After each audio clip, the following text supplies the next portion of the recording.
Christianity is facing an existential threat in Nigeria. Thousands and thousands of Christians are being killed. Radical Islamists are responsible for this mass slaughter.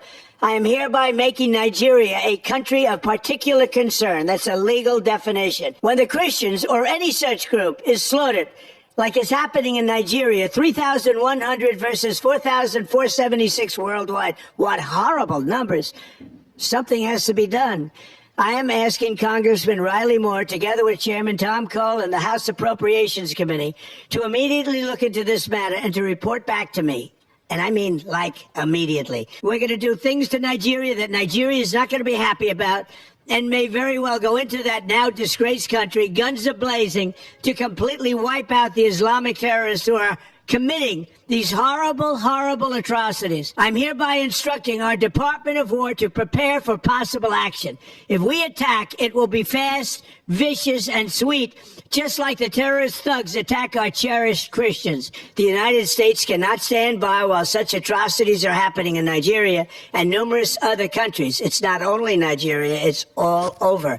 We stand ready, willing, and able to save our great Christian population around the world. This is not going to happen. The killing of Christians is not going to happen. Well, this latest statement by Trump suggests that his administration remains unconvinced by Nigerian rebuttals and may proceed with threatened sanctions or even military actions. Well, Ted Cruz has been talking, and I'll read his post on X yesterday. It reads, Joe Biden turned a blind eye while radical Islamic terrorists slaughtered Christians in Nigeria. I am very grateful to President Trump for designating it a country of particular concern. Now, we should take the next step and hold Nigerian officials accountable. I intend to be very explicit about who they are in the coming days and weeks.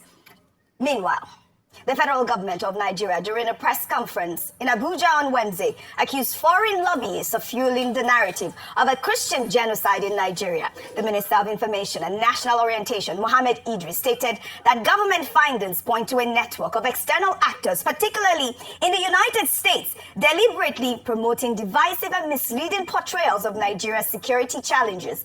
Idris emphasized that while the administration recognizes insecurity has affected many communities, there is no evidence supporting claims of systematic targeting of any religious groups. Let's take a look. We can say that, for example, Nigerian government has been able to have a correlation between some of these lobbies operating especially in the United States of America and the activities here. We have seen, and it's a matter of public record. If you go to the records of the United States, there is what is called the Foreign Agents Registration Act. It is clear there. You have seen that some of the influencers of these criminal activities have direct relationship with lobbyists in the U.S. who have direct relationship with some of the people who are shouting about this issue outside this country. Well, guys, this federal government's allegation of foreign lobbying adds, another dimension to the genocide debate. He's suggesting that, external interests may be manipulating Nigeria's internal security narrative for undisclosed purposes. In the same vein, senior advocate of Nigeria, Femi Falana, accused Donald Trump of lying to the world over allegations of Christian genocide in Nigeria while speaking on live television. The human rights lawyer strongly rejected Trump's claims, stating that Trump lied without any evidence to back it up. Let's take a look. Now, I'm going to look at the problems from the human rights perspective, not a diplomat. And my own position is that Mr. Trump has lied to the whole world by alleging Christian genocide in Nigeria. So it's a lie without any evidence to back it up. Now, he said about 3,100 people have been killed, Christians have been killed in Nigeria. It's unfortunate and nobody can support even the killing of a citizen of this country. Falana now joins other prominent figures to reject the genocide narrative. Before I come to you, I'll take this. Well, on February 14th, 2024, Bishop Wilfred Chikwa Anaigbe of the Catholic Diocese of Makurdi made serious allegations before the United States Congress alleging systematic killings of Christians farming communities in Benue State, claiming that over 1,000 Christians had been killed, over 160 churches destroyed, and large swaths of land seized in the past decade. The bishop also testified on March 12, 2025, before the U.S. House Foreign Affairs Subcommittee on Africa, accompanied by Reverend Father Remigius Iluha. Let's take a look. Constitutionally, we are a secularist country, but our unity has been fragile. Political and religious actions and even public speech have been carefully managed to avoid accusations of religious bias. A long-term Islamic agenda to homogenize the population has been implemented over several presidencies through a strategy to reduce and eventually eliminate the Christian identity of half of the population. The quest to Islamicize the land appears high on the agenda of some of the powerful and influential Muslims in Nigeria. There is a campaign to take land to spread Islam, and there is the hemorrhaging of Christian farmers from the central region of Nigeria and Benue State, and Makurdi Diocese in particular, as they are forced to abandon fertile lands that used to feed the nation, which classify Benue as the food basket of the nation. Militant Fulani herdsmen are terrorists destroying society. They steal and vandalize, they kill and boast about it. They kidnap and rape, and they enjoy total impunity from the elected authorities. None of them have been arrested and brought to justice. This is supported by the corrupt system in which we operate and the abject poverty among us, which allow the criminal to easily attract more recruits and prey on more victims. At the end of 2024, several villages were warned by the attackers of the upcoming violence, and the leaders called the police for defense ahead of time, but they did not come, and the Christian massacres, almost customary, took place, killing hundreds in Plateau and Benue. The militant also burned down the 8 Catholic churches of St. Mary's Parish in the Diocese of Boko, which in Benue State, as well as the parish house, clinics, schools, and other houses. We live in fear because at any point it can be our turn to be killed, but to remain silent is to die twice. So I have chosen to speak. I speak on behalf of the millions who are in the camps. I speak on behalf of those whose loved ones have been killed, but no one has even offered a word of consolation to them. I speak on behalf of the thousands of young girls who have been adopted and raped because no one, not even the media, mentions them anymore. Foremost, I speak on behalf of my flock who are unable to worship freely and unable to return to their ancestral farms and homes because that land has been ruthlessly taken from them by the armed herdsmen. I request and I plead, I ask you to redesignate Nigeria as a country of particular concern. The bishop there requesting for Nigeria to be redesignated as a country of particular concern. Well, the bishop's testimony highlights the deep contested narrative around religious violence in Nigeria, while the bishop presents specific allegations of systematic targeting. Government officials maintain that terrorism affects all Nigerians regardless of faith. This leaves international observers to navigate the competing accounts of Nigeria's complex security challenges. And Rufai, so we've seen the bishop here and, other senators in America and, journalists across the globe submitting these sort of reports of what the bishop had described as a cleansing of Christians in the farmlands in his area. You heard him cry out. And we've seen these reports reverberate across the world right now after Trump's singular tweet. Your thoughts? People have said, Trump didn't have evidence, Trump doesn't have information, but we don't have the information that the U.S. Department of State has at this moment. Oji, God bless you for playing that tape. But you see, after playing that tape, I will still tell you that what that priest did report is still underreporting, because many of the cases are not reported. I read out a message about a vicar in Kaduna today, 600 million being taxed. Many cases like that. But Oji, because I know the country I am from, I keep saying, let us stop the killings. Because the country I am from has now changed the conversation about Christians and Muslims, which is never the case. The point is, how would people commit crime and the state does not bring them down? And the state does not act as a deterrent from them to keep committing that crime. That's what I have a problem with. So that's why I campaign for stopping the killing. Because in the last 1 week, the conversation has shifted to which religion is being killed the most. And please, we should never fall into that confusion, because it's that kind of confusion the political actors want.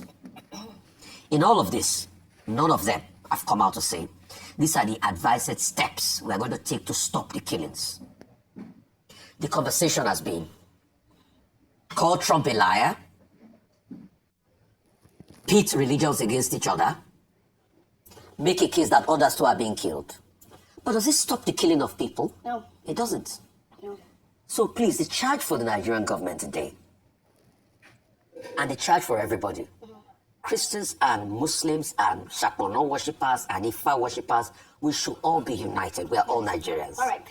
The question is, how can we stop this killing? Right. The government should be charged to stop this killing. Right. If they're going to employ more military, if they're going to employ more security architecture, stop the killing. That's the all main we point. want. That's the main point. Well, I'm very happy that some of Nigerian elites are becoming a handicap on this matter. Yes, because this has been long overdue. You see, now they are beginning to try to make effort, accusing China of supporting, violence in some regions or part of Nigeria. Why are they bringing it up now? Why didn't they start it? Or should they have given deaf ear to this before now?